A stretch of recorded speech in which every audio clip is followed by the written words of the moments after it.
mustaqim. Itulah kitab yang tidak ada keraguan di dalamnya, dan kitab itu hudan. Turunnya Al-Quran itu adalah untuk memberi petunjuk, memberi hidayah kepada umat manusia.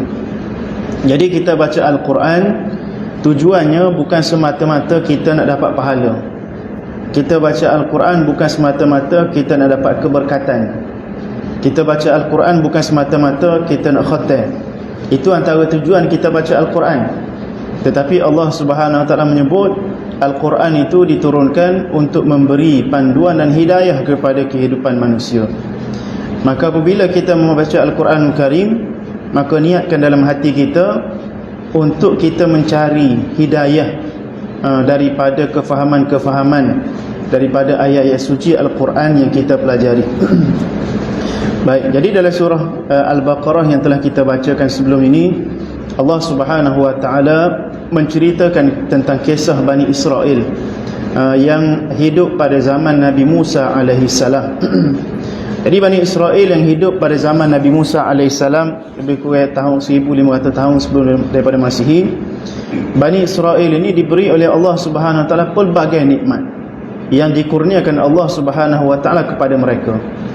Tetapi malangnya kurniaan yang Allah Ta'ala berikan kepada mereka itu, nikmat-nikmat yang Tuhan kurniakan kepada mereka itu, Tuhan kata wa faddalakum 'alal alamin. Allah Subhanahu Wa Ta'ala melebihkan pemberian kepada kamu ni lebih daripada mana-mana manusia yang ada atas muka bumi ketika itu. Malangnya mereka mengambil nikmat Allah itu dengan cara tidak bersyukur, mengkufuri nikmat Allah dan tidak mematuhi perintah-perintah daripada Nabi Musa alaihi salam dan juga perintah daripada Allah Subhanahu Wa Taala dalam apa sahaja peristiwa yang kita baca sebelum. Dan pada hari ini kita sebut ayat yang kita baca tadi, wa zallalna 'alaikumul ghamam. Kata al-Imam As-Suyuti dalam mentafsir ayat ini, qala al-musannifu rahimahullah, nafa'ana bi'ulumi fid darain amin. Satarnakum bis-sahabir raqiq min harri syamsi fitih. Maksud kami zallal tu maksud naungi mereka dengan al-ghamam, maksudnya awan. Kata Imam Suyuti, menutupi, satarnakum, kami menutupi mereka. Kata Allah, kami menutupi kamu wahai Bani Israel bisahab, dengan awan ar-raqiq yang nipis, yang halus. Bukan awan kita kata lah ni, kalau awan tebal tu awan, kalau cumulonimbus, awan hujan. Tapi ini awan yang hanya meneduhkan, awan yang meneduhkan. Min harri syamsi, daripada kepanasan matahari. Fitih, tih ni maksudnya daripada perkataan taha yatihu, ta'ih, maksudnya dalam ketika mana mereka sesat. Jadi Bani Israel akan diceritakan kisahnya dalam surah Al-Ma'idah nanti. Ada satu peristiwa yang mana Nabi Musa alaihissalam menyuruh kepada Bani Israel supaya mereka semua masuk ke dalam Baitul Maqdis. Tetapi Bani Israel menolak arahan ataupun tidak menerima arahan daripada Nabi Musa alaihissalam, kerana dikata inna fiha qauman jabbarin. Kata Bani Israel, dalam Baitul Maqdis itu ada kaum-kaum gergasi, jabbarin. Kalau bahasa dalam kitab Yahudinya Goliath. Goliath seorang badan besar. Yang nanti Nabi Daud, antara yang bunuh dia tu Nabi Daud alaihissalam, bunuh Goliath. Jadi Bani Israel pada zaman Nabi Musa alaihissalam tak boleh masuk, kerana dia kata ada gergasi-gergasi yang duduk di Baitul Maqdis. Wa inna lan nadkhulaha abadan, kata Bani Israel dalam surah Al-Maidah, kami tak akan masuk dalam Baitul Maqdis. Setara tu demo mengingkari arahan, perintah daripada Rasul. Maka Allah Subhanahu Wa Taala kata innaha muharramatun alaikum. Kalau kamu tak masuk Baitul Maqdis, maka Baitul Maqdis tu haram untuk kamu masuk. Haram itu maksudnya kamu terhalang, daripada kamu tak akan boleh masuk Baitul Maqdis. Bermaksud orang Bani Israel yang hidup pada zaman Nabi Musa alaihissalam, semuanya Allah Subhanahu Wa Taala matikan mereka sebelum mereka dapat masuk ke Baitul Maqdis. Generasi selepas tu baru boleh masuk. Kemudian Allah SWT sebut arba'ina sanatan yatihuna fil ardi, selama 40 tahun kamu akan tih. Tih tu maksud dia, biasa kita ada kadang-kadang mendengar orang ngajar, dia berpusing di padang teh. Padang teh tu ambil daripada yatihuna, bukan padang teh, bukan teh kita minum tu. Teh tu maksudnya sesat, padang kesesatan. Jadi Bani Israel selama 40 tahun berpusing, kata ulama tafsir sepanjang 6 farsakh. 6 farsakh ni lebih kurang 28 km. Dia pusing situ. Sehingga disebut dari riwayat, dia berjalan kaki pada waktu siang hari tak berhenti. Berjalan. Kemudian sampai waktu malam tidur. Tidur pagi esok, bangun tiba-tiba siapa tempat yang dia start berjalan mari. Begitulah berlaku selama 40 tahun. Bangun esok berjalan lagi. Berjalan, tidur. Bangun, siapa tempat tu balik. Dia musing kot tolong. Jadi Tuhan kata arba'ina, kerana mereka mengingkari perintah Nabi Musa AS, maka Allah Subhanahu Wa Taala mengharamkan Baitul Maqdis daripada dimasuki oleh mereka. Jadi dalam keadaan mereka berada di padang pasir itu, kalau di Mesir sekarang ni, di Semenanjung Sinai. Semenanjung Sinai ni tempat yang tak ada penempatan. Kenapa tak ada penempatan di Semenanjung Sinai? Kerana kawasan itu penuh dengan bukit, penuh dengan padang pasir. Orang tak boleh duduk situ kerana tak ada sungai ni. Sungai ni tu jauh sikit daripada tempat tu, Semenanjung Sinai. Adalah tempat perang sungai patah tepi-tepi tu, tepi kat laut tu. Tapi tengah-tengah tak ada orang duduk. Dan itulah pernah berlaku peperangan tahun 73 ke 79 antara Israel dengan Mesir. Nak berebut Semenanjung Sinai dalam peperangan Suhur tu lah. Jadi situ tempat di mana Bani Israel musim situ, maka berlaku keadaan mereka panah. Kerana tempat tu panah. Mesir ni panah. Jadi apabila mereka panah, mereka pun meminta kepada Nabi Musa AS, "Hei Nabi Musa, kami panah ni, matahari panas sangat ni." Maka Nabi Musa AS pun berdoa kepada Allah Subhanahu Wa Taala. Maka Allah SWT kasih kepada Bani Israel ni, kerana dia anak cucu pada Nabi Yaqub AS, anak cucu pada Nabi Yusuf AS. Maka Allah Subhanahu Wa Taala pun naungi mereka dengan awan yang khah. Awan yang khah tu hantar pada dia ni untuk meneduhi mereka daripada terkena dengan cuaca yang panas. Jadi berjalannya dia tu setiap hari berjalan dinaungi oleh awan. Istimewanya Bani Israel. Allah SWT jadi mereka istimewa. Jalan berbuti ada awan yang menaungi dia. Kemudian Allah SWT sebut, wa anzalna alaikum al-manna was-salwa.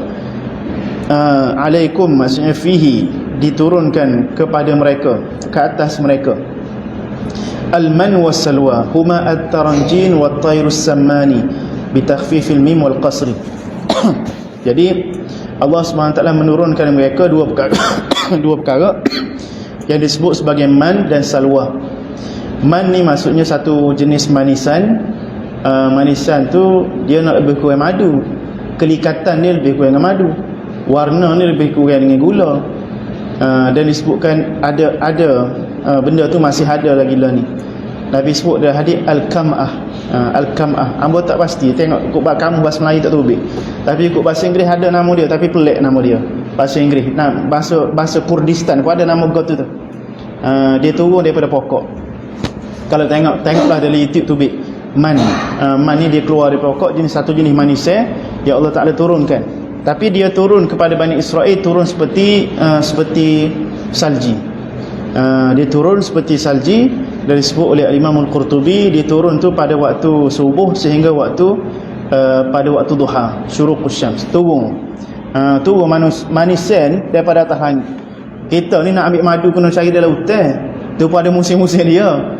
Ni Bani Israel ni seolah-olah madu lah kalau kita. Kalau dia tu hebat lagi lah. Madu tu turun pada langit. Dia boleh makan begitu yang madu.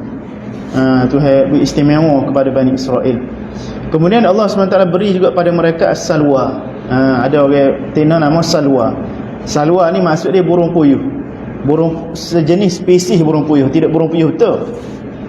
Sejenis spesies burung yang hidup di padang pasir, yang lebih besar sedikit daripada burung merpati. Dan burung ini Allah Subhanahu Wa Taala jadikan kepada mereka boleh tangkap burung ni tanpa dia lari. Jadi mudah-mudah igat burung, makan burung. Burung pula burung sedap, tidak burung supaya kita lah haya kita ni kena cocoknya apa semua jadi potok sedap. Ni burung sedap ni, makan burung sedap, makan manusia sedap. Mana ada tengah padang pasir boleh makan sedap-sedap. Tengah padang pasir ni boleh minum air pun syukur. Ni Bani Israel, Allah SWT beri pada mereka di tengah padang pasir boleh makan sedap, di tengah padang pasir.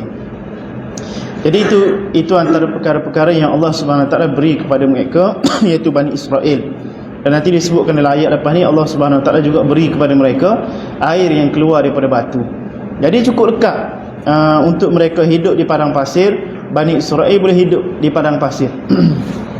Baik.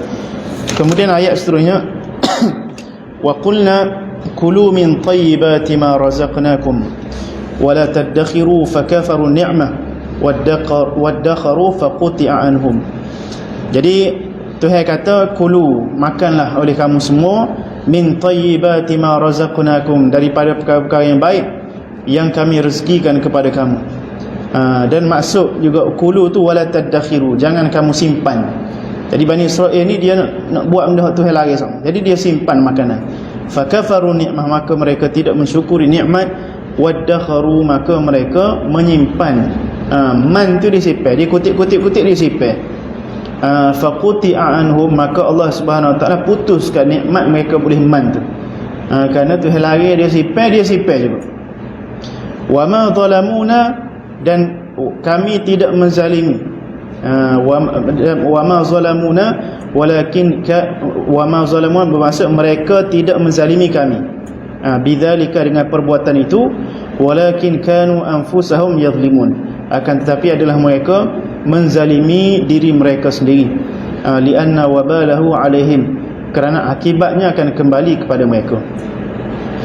Baik, itu satu contoh beberapa perkara yang dibuat oleh Bani Israel terhadap Nabi Musa alaihissalam. Kemudian disebut lagi dalam ayat seterusnya, wa idh qulna lahum ba'da khurujihim minat-tih, dan apabila kami mengatakan kepada mereka, jadi kami itu ialah Allah. Jadi Allah Subhanahu Wa Taala mengatakan kepada mereka setelah mereka keluar daripada tih, maksud keluar daripada kesesatan itu. Jadi apabila mereka keluar daripada kesesatan itu, ketika itu Nabi Musa alaihissalam sudah wafat. Dan sebelum itu lagi Nabi Harun alaihissalam telah wafat. Jadi yang menjadi ketua bagi Bani Israel ketika ini ialah golongan muda. Dan golongan muda ni dipimpin oleh seorang Nabi namanya Yusha' bin Nun. Jadi disebut dalam tafsir yang mengucapkan kalimah ini ialah Yusha' bin Nun.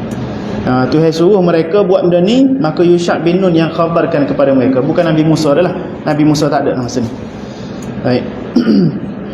Jadi apabila mereka sampai ke Baitul Maqdis setelah 40 tahun sesak di padang pasir, maka Allah Subhanahu Wa Taala pun menguji lagi Bani Israel. Nak tengok dia ni bertaubat ke tak, berubah ke tak lepas 40 tahun. Nak tengok generasi muda ni lagu mana.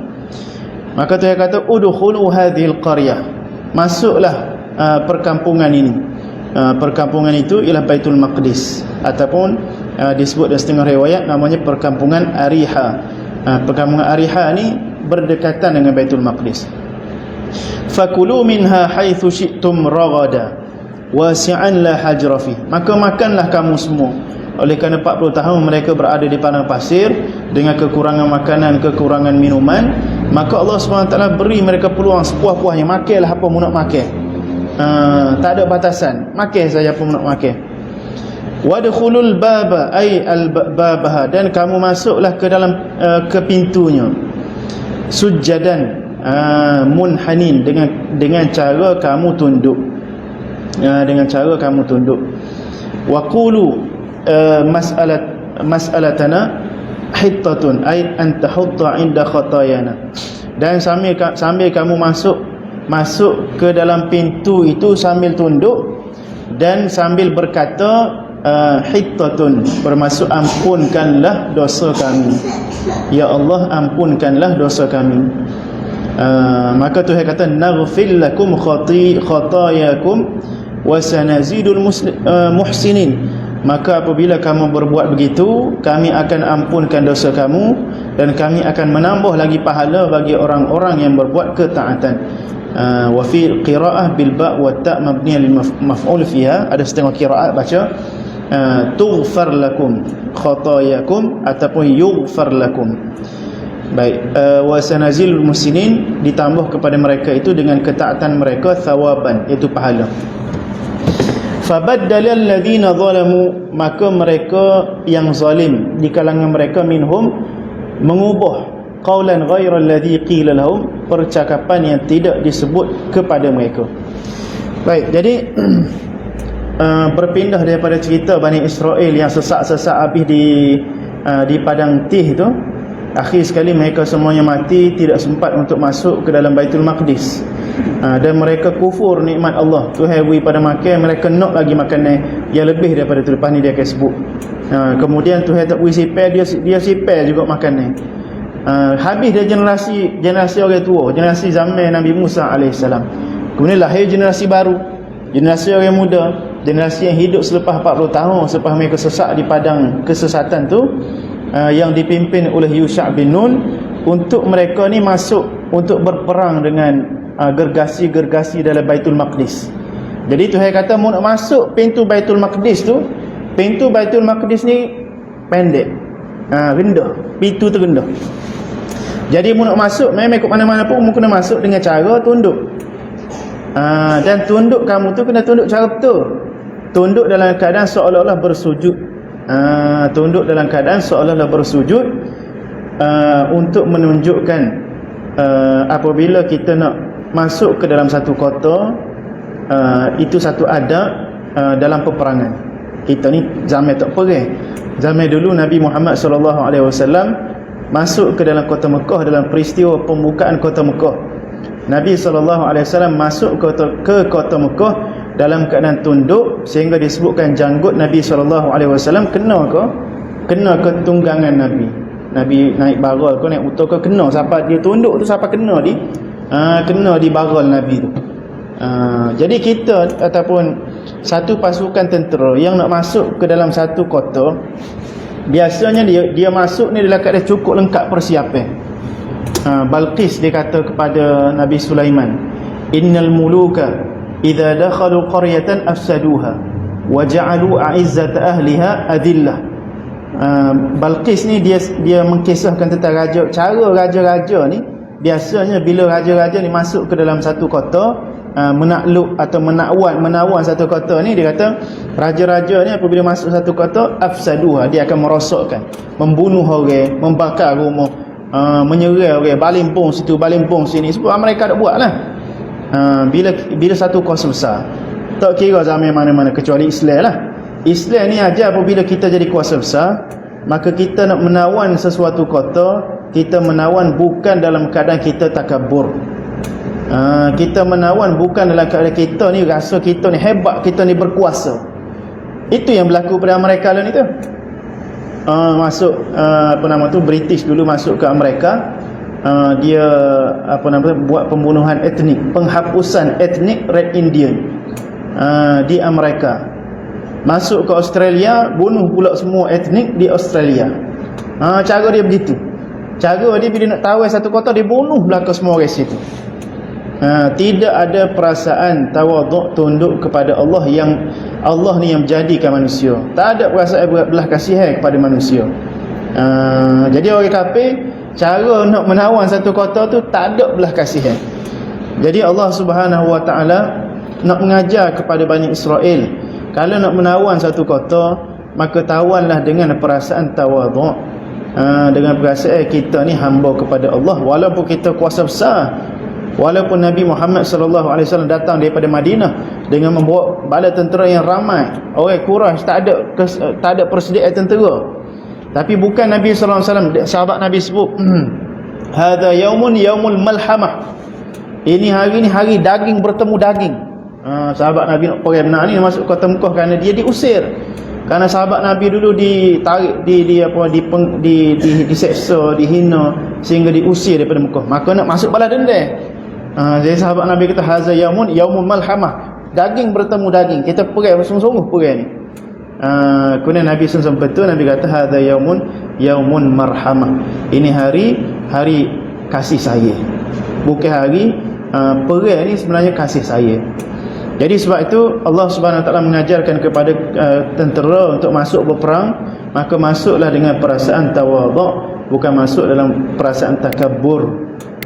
Sebab tu kalau kita tengok setengah-setengah masjid di Turki, kalau di Turki masjid-masjid dia pintu dia besar, tapi pintu dia besar dia ada rata.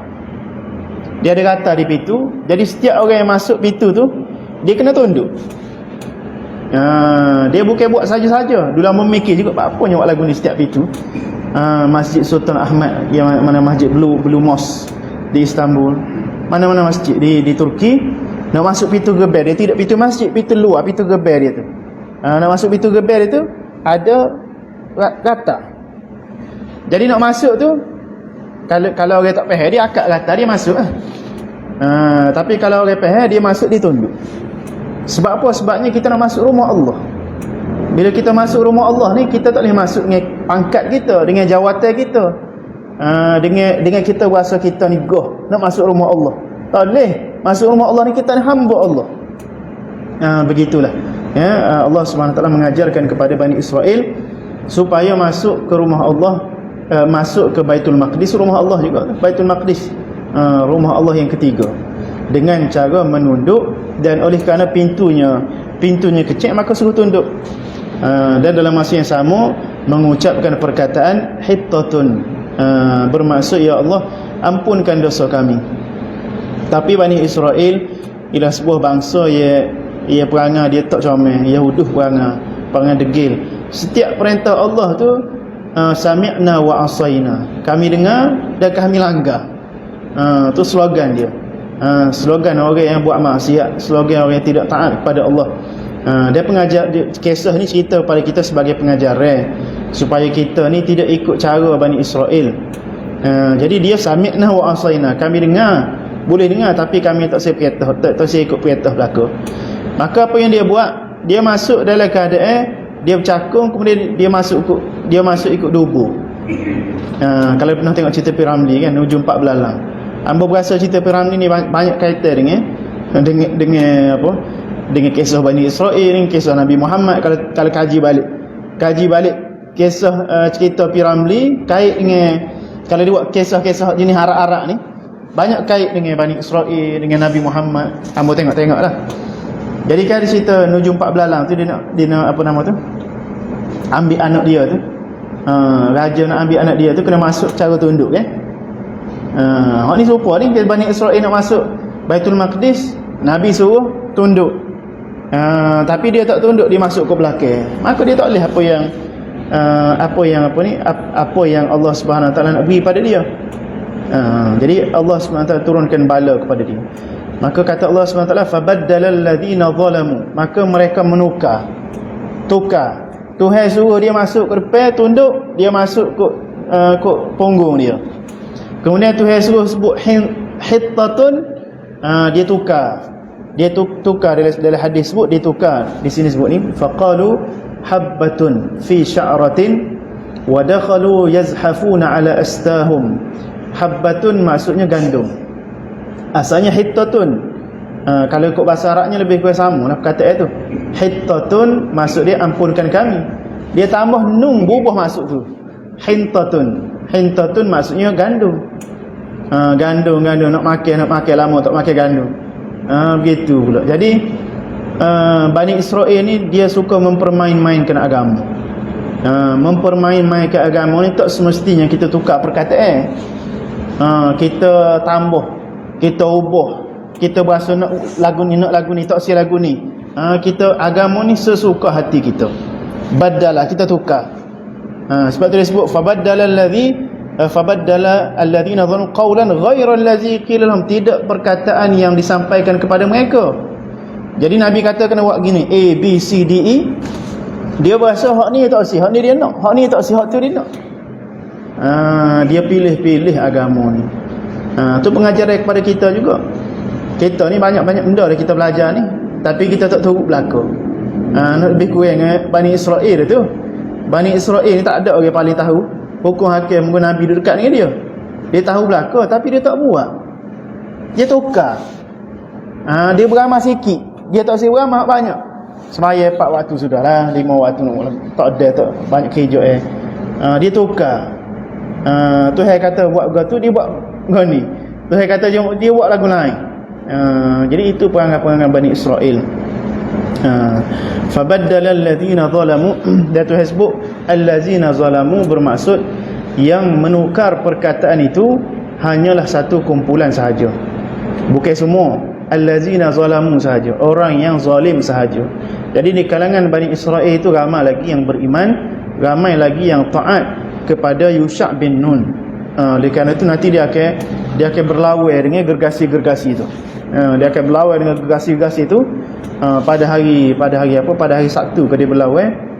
Sehingga dia antara nabi yang boleh Tuhan beri mukjizat kepada Yusha' bin Nun ni, dia boleh suruh matahari ditangguhkan. Matahari itu ditangguhkan daripada tenggelam. Matahari itu terbit tenggelam lah dah. Jadi dia minta pada Allah jangan tenggelam lagi matahari. Nak menang hari Rabu, nak hari Sabtu juga. Nak menang hari Jumaat, dia tak boleh masuk hari Sabtu. Kerana hari Sabtu tu hari perayaan mereka. Itu disebutkan dalam hadis. Dalam hadis yang sahih, peristiwa bagaimana Yusha' bin Nun berperang dengan gergasi-gergasi yang ada di Baitul Maqdis. Baik. Jadi apabila mereka menukar perkataan itu, qaulan ghairal ladzi qila lahum, Tuhan kata suruh sebut ampunkan dosa kami. Dia kata nak gandu, nak makan. Maka dan mereka masuk dalam keadaan yazhafun. Dia masuk dalam keadaan berpaling ala astahum, atas punggung mereka. Maksudnya mereka masuk dengan punggung mereka. Fa anzalna 'alal ladzina zalamu, maka kami turunkan kepada orang-orang yang zalim fihi wad'u zahir mawdi'al mudmar mubalaghatan fi taqbihi sya'nihim. Jadi sepatutnya fa anzalna 'alaihim, dengan Allah SWT menyebut dengan dhamir, tapi di sini Allah SWT ulang lagi perkataan allazina zalamu dengan menyebutkan isim zahir. Itu disebut oleh Al-Imam As-Suyuti, bermakna yang buat tu memang orang zalim. Bukan semua orang buat, bukan semua Bani Israel buat, hanya yang zalim sahaja yang buat lagu tu, KJR lagu tu. Maka kami menurunkan kepada mereka rijzan. Rijzan disebut azaban ta'unan, dengan menurunkan kepada mereka penyakit ta'un. Penyakit ta'un ni kalau zaman kita ni ta'un kolera lah. Tapi zaman dulu ta'un tidak semestinya kolera. Disebut oleh para ulama, tak ingat ada seorang ulama sebut ta'un bila disebut dalam kitab-kitab terdahulu, ta'un itu bermaksud penyakit pandemik atau kuih-kuih epidemik. Epidemik maknanya penyakit yang berjangkit di satu kawasan. Itu maksud ta'un. Sebab itu berlaku pada zaman Rasulullah juga penyakit ta'un, tapi tak sampai pada Nabi, tak sampai kepada Madinah.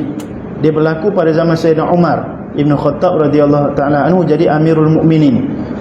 Ketika tu dihantar seorang sahabat Nabi, Abu Ubaidah Al-Jarrah, untuk membuka kota Baitul Maqdis. Dan apabila sampai satu tempat namanya Amwas, di kota Amwas tu dah berlaku satu epidemik yang disebutkan ta'un, sehingga meragut nyawa banyak ramai di kalangan sahabat Nabi. Di antaranya adalah Abu Ubaidah Al-Jarrah sendiri, dan juga Muaz bin Jabal meninggal dalam penyakit ta'un di Amwas. Dan ketika Sayyidina Umar turun, Sayyidina Umar nak pergi tengok, setara mana penyakit ta'un ni. Kemudian sampai di sebelum nak masuk Amwas tu, jumpa dengan Abu Ubaidah dulu. Abu Ubaidah tak masuk lagi masa tu. Dia kata, Sayyidina Umar, ada ta'un sini ni, ada penyakit ta'un. Dia bagaimana, lagu mana kita ni, nak masuk pergi ke ataupun kita nak berhenti sini? Kemudian mesyuarat apa buat dia antara Sayyidina Umar dan juga sahabat Nabi di kalangan Muhajirin dan Ansar. Disebut kisah ni dalam Sahih Bukhari. Mesyuarat ni sebahagian kata kita kena masuk, sebab kalau kita dah siap kelengkapan perai kita ni, kita kena perai juga. Jadi Sayyidina Umar kata kemudian sebahagian lagi kata tak, kerana penyakit ta'un ni adalah seolah-olah kita mencampurkan diri kita ke dalam kebinasaan. Jadi khilaf. Sampailah datang seorang sahabat Nabi namanya Abdul Rahman ibn Auf. Dia kata, aku mendengar Nabi SAW sebut dalam satu hadis, penyakit taun, kalau kamu berada di tempat tu jangan kamu keluar, dan kalau kamu tak masuk lagi jangan kamu masuk. Maka dengar apa yang disebut oleh Abdul Rahman bin Auf, maka Sayyidina Umar pun balik ke Madinah. Tapi Abu Ubaidah Al-Jarrah, dia masuk ke Amwah, tak dengar, dia tak setuju. Dia masuk, kemudian dia meninggal. Dia mati dalam kerana taun amwas tu. Sehingga Sayyidina Umar bin Khattab radhiyallahu ta'ala anhu ganti Abu Ubaidah Al-Jarrah ni dengan seorang sahabat Nabi namanya Amru ibn Al-As. Amru ibn Al-As ni dia banyak jasa, kerana dia membuka kota Mesir, dia membuka Baitul Maqdis, dan dia disebut antara orang yang menjumpai teknik kuarantin. Kerana bila berlaku taun di Amwas tu, Sayyidina Umar suruh dia ganti, maka dia pun arahkan penduduk-penduduk di Amwas supaya berkuarantin di bukit-bukit, celah-celah bukit. Jangan bercampur dengan orang lain, muduk sini selama beberapa hari. Maka hilang penyakit taun selepas tu. Maka dia sesuai menjadi ketua. Itu cerita taun di zaman Nabi SAW dan zaman Sayyidina Umar. Taun yang mana berlaku pada Bani Israel ni berat lagi. Disebut dari riwayat meninggal 70,000. 70,000 di kalangan Bani Israel, yang mana masuk dengan dubur dia dalam Baitul Maqdis, tak dengar kata Nabi Yusha bin Nun, maka Allah SWT turunkan mereka semua tu kena penyakit taun, mati berlaku. Jadi fa anzalna 'alal ladzina zalamu rijzan minas sama', penyakit taun dari langit, bima kanu yafsukun, bisababi fisqihim, dengan sebab kefasikan mereka, ay khurujihim 'anit ta'ah, keluar mereka daripada ketaatan. Fahalaka minhum fi sa'atin 70,000 aw aqal, maka binasa mereka 70,000 di kalangan mereka ataupun kurang daripada itu.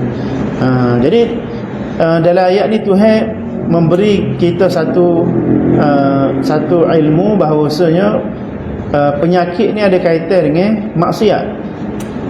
Penyakit wabak ataupun satu bala Tuhan turun ni ada kaitan dengan maksiat. Jadi bila maksiat berleluasa di satu tempat, maka Allah Subhanahu Wa Taala menurunkan bala. Itu sunnatullah yang berlaku pada zaman Fir'aun pun berlaku, pada zaman Bani Israel pun berlaku, pada zaman umat-umat terdahulu pun berlaku. Jadi bila berlaku bala binasa di satu tempat, maka itu petanda berlaku maksiat di satu tempat. Sehingga Nabi SAW sebut dalam sebuah hadis, Allah Subhanahu Wa Taala tidak turunkan bala kepada satu kawasan tu walaupun berlakunya maksiat, kerana adanya orang tua. Laula syuyukhun rukka, kalaulah tak ada orang tua yang rukuk dan sujud pada Allah, dan kalaulah tak ada binatang-binatang yang perlu pada makanan apa semua ni, maka aku akan turunkan azab kepada umat manusia. Tapi kerana ada lagi orang baik, adanya pocik-pocik mai sini ni, yang mari semaya ni, maka Allah Ta'ala tak turunkan lagi bala. Walaupun di Kota Baru ni macam-macam maksiat ada, tapi Tuhan tak turunkan lagi bala. Tapi takut Tuhan turun jugalah, kerana tidak amal ma'ruf nahi munkar.